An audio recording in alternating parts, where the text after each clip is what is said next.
Considérons le célèbre «je pense, donc je suis», cogito ergo sum de Descartes. Tout d'abord, il faut réaliser qu'il s'agit d'un concept opérationnel. Il y a une activité, c'est la pensée, qui va générer finalement de l'existence. On pourrait se dire habituellement qu'il y a d'abord l'existence et ensuite il y a la pensée. Mais la volonté de Descartes, c'est finalement de qualifier quelque chose qui est plus fondamental, à savoir la vie.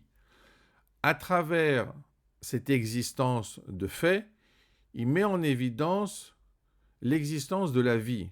Avec la vie, on a l'existence comme conséquence.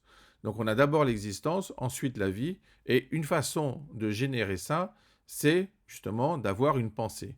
Donc effectivement, si je pense, on a une implication sur l'existence. Mais ce qui est important pour Descartes, et même pour nous, sur le plan cognitif, c'est que cette pensée caractérise non pas l'existence, mais un potentiel qui est supérieur à l'existence, qui est celui de la vie, celui de la conscience, c'est-à-dire d'avoir une représentation de la réalité, de penser cette réalité et pas simplement de la voir. Nous ne sommes pas simplement une caméra qui transcrit une réalité sans pouvoir l'étudier, sans pouvoir l'approfondir. En réalité, la réalité a un impact sur nous, mais par la suite de ça, nous avons un processus cognitif qui va mettre en place des schémas, des représentations, et finalement avoir une vision enrichie de la réalité qui va nous permettre d'aller de l'avant et de réfléchir aussi à la possibilité de changer cette réalité, de la faire évoluer.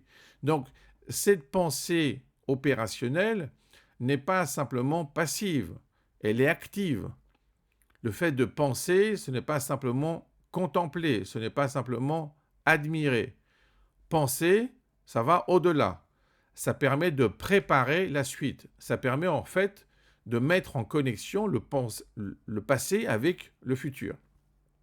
Si on l'imagine de cette manière, nous avons affaire à un continuum.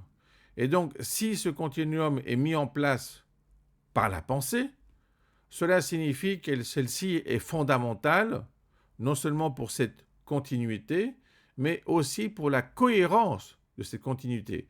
Donc, la façon de voir le monde, la façon de le conceptualiser, a un impact sur le monde, puisqu'il nous donne la possibilité de le modifier, et finalement, ce monde modifié est le résultat de notre pensée.